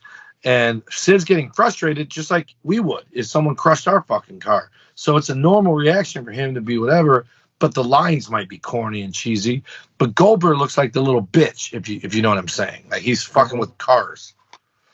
They're trying to make Goldberg Austin. Remember Austin did the cement truck and fucking ruined Vince's Corvette. That's what they're doing. They're just trying to WWE WWE.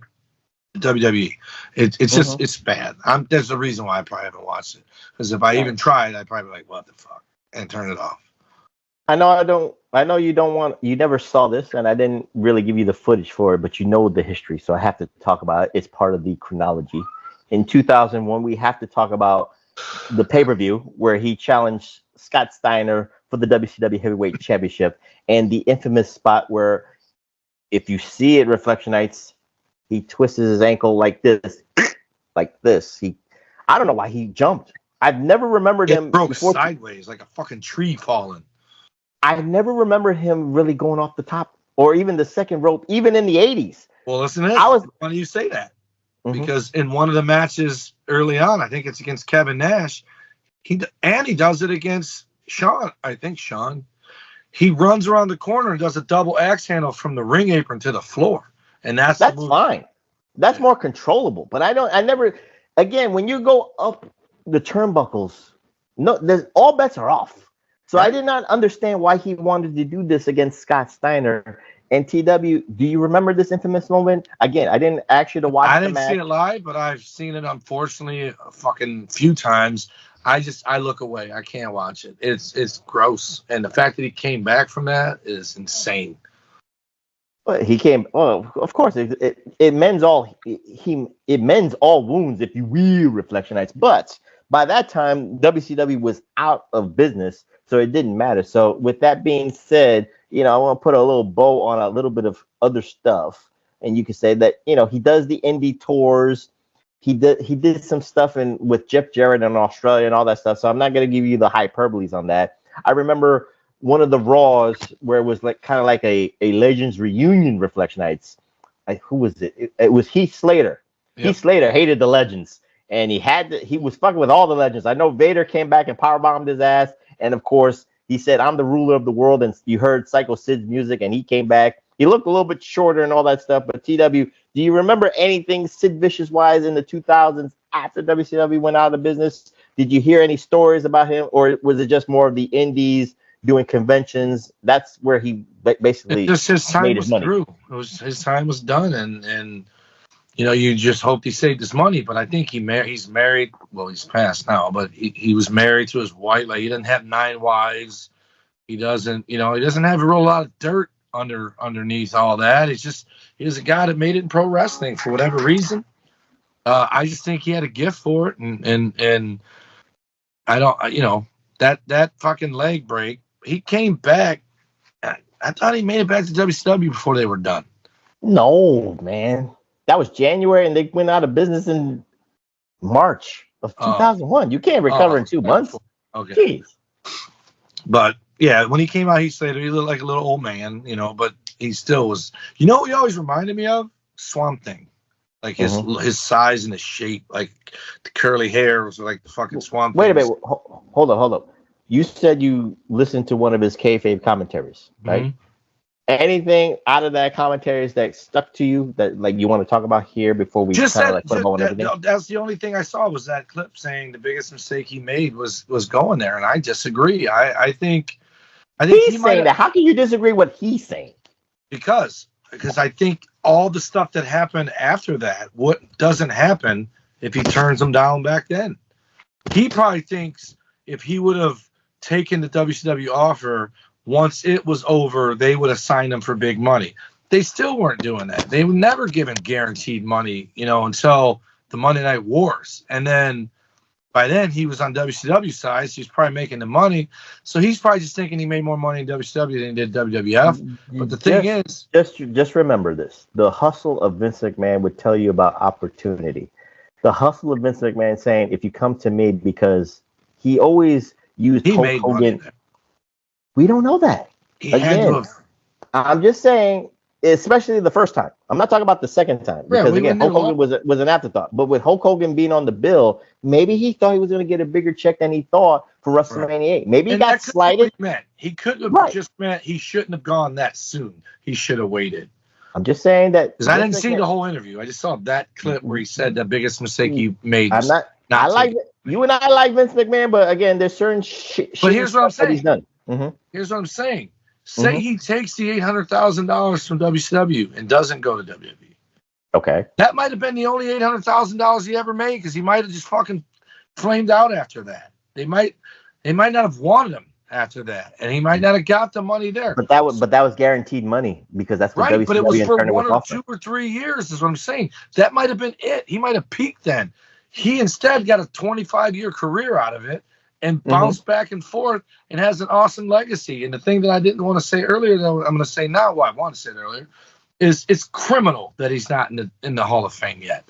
And if he doesn't get put in at the next fucking one, then there's something deeper going on here with we might have finally to say Hunter's got some fucking demons he needs to exercise, because just the stuff we've talked about alone is worthy of him being in there. And no matter what bridges he burned.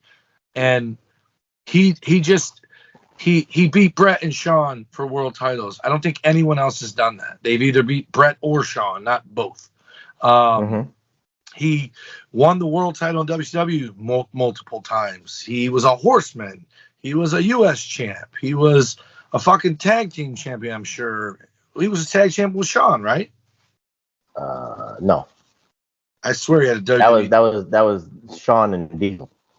Yeah, but didn't Sid win the tag title with somebody? Oh, all right. Well, either way, he fucking guy's 2-time world champion, 2-time WrestleMania headliner, 8 years apart. That's pretty fucking good, dude. When you can leave and come back 8 years apart, because most guys, if they do one, they're never heard from again. He did 2 8 years apart, or however many years apart. But the guy is absolutely a Hall of Famer, and I was actually surprised. Every single thing I saw online from a wrestler, not only was it positive, it was praising him. DiBiase praised him. Shawn Michaels praised him. Sting praised him. I don't know if Flair did. I don't know if Arn did. But I don't know either.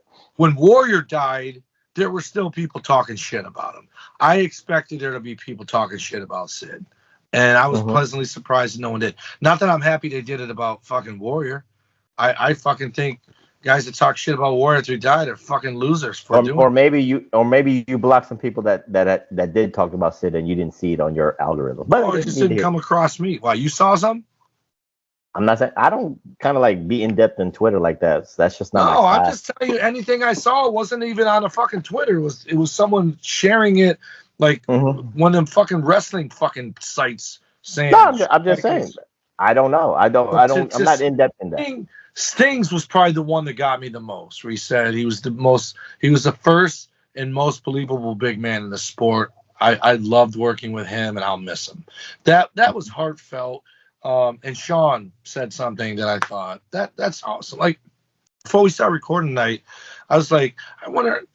Travis sent me a link, like a live stream of his funeral, and I thought that's fucking morbid. But it also means they probably did that because there was guys in other states that couldn't make it, and what a testimony to him that they would even think the need for that. You know, that means he was probably well liked, and I hope that was the case. Do me a favor, hold up that Sid Justice one for me one more time for the video Reflection Nights on Big Ray's Twitter. See this man, Reflection Nights? This man changed the game for the wrestling big man. Yes, Andre is on an orbit of his own self, TW. Don't get me wrong. He's in his own class. But we're talking about late 80s. This man, like I said, with the two moves, the choke slam and the powerbomb, this man was a pioneer. This man was on a national platform doing these moves, and everybody's saying, oh, shit. This man was so larger than life that he didn't need to put paint on himself. He didn't need to be some other kind of gimmick. You know how he could have had that. If he was in WWE first, TW, not NWA, that Lord Humongous shit, he might have been more of a comic book character for Vince's liking. I'm glad that he went to NWA first, so this way Vince could see the natural gifted abilities that Sid Vicious had. So this way, when he came to WWE in 1991, TW, he wouldn't become a cartoon character like a Papa Shango, like a I love Papa Shango, damn it. No, but you get what I'm going with. Yeah, he's not going to be sustainable. It's stunning. The Undertaker got to be as long, but he did the American Badass and all that in between. But the Lord Humongous would have faded away, like Kane. Right. Kane wasn't, Kane took his mask off eventually, which was a terrible idea, but whatever. But yeah, Sid, and the other thing about Sid is people don't understand. Lex Luger's 6'7", I think. Sid's 6'9", 6'10". 6'6". Sid is fucking 6'9", 6'10", and has a better fucking build than Lex Luger. It's insane. Like they say I don't know if this is him, but they say in bodybuilding, the ultimate goal is for your forearms, your biceps, and your calves to be the same. So if you got 24-inch arms, you got 24-inch forearms, 24-inch calves. Sid is a monster head to fucking toe. He doesn't have skinny legs. No one's telling me skip leg day. He's just massive. And obviously there's probably steroids involved, but he didn't look like a steroid. Hogan looked like a steroid guy with the bubble gut and the big ass. Sid did not have those things. Sid looked again, like I said in '92, we don't know the hyperboles. It could have been creative. Sure. It could have been drugs. I'm not going to say that. But I'm saying he took the gym serious. Hogan probably lifted for power. Sid and Luger and Warrior, they lifted for look.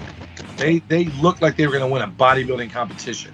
TW, we said so much. We could make this a 10-hour show, but we have to close. So with that being said, we close on this spotlight celebrating Sid Vicious, celebrating Sid Justice, celebrating Sycho Sid, but most importantly, celebrating Sid Eudy and TW Eudy. But anyway, TW, you've been good. I've been good. So we've had a good run within the summertime. So you know what? We got to take a little bit of a hiatus, Reflection Night. So we're going to be gone, and we'll be back in 2 weeks. I'm giving TW a week off because he deserves it. I deserve it too because we giving you show after show after show. We just had a summer hiatus, but we wanted to give, Christopher Paul Bruce Windland some content. We wanted to give Josh Goldberg some content. We wanted to give Greenpeace some content, Michael Davis content, Lipman content, all the Reflection Nights all over the world some content. But we do need a little bit of a rest and relaxation. So let us recharge the batteries, and we'll be back in 2 weeks. We might go episodic. We might do a rivalries. We might do another spotlight, or we might do a what if. I keep you on your toes, Reflection. I said keep you on your toes. TW, give out those socials so you can take a piss and we can get out of here.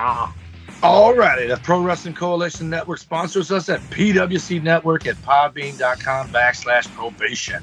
Also, Hami Media Group is also at podbean.com. HMG at channelattitude.com. Our show's on the X at PW Reflection. Nuts and Bolts PW is Travis's, since I mentioned him for just a second.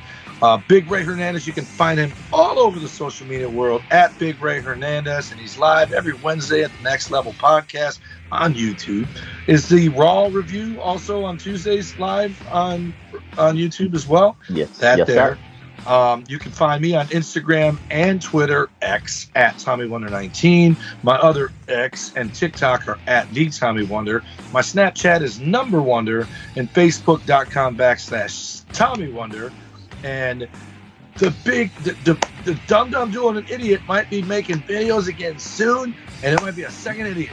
So stay tuned for that on the YouTube. And then Big Vito and Noel can be found on TikTok at the Big Vito brand.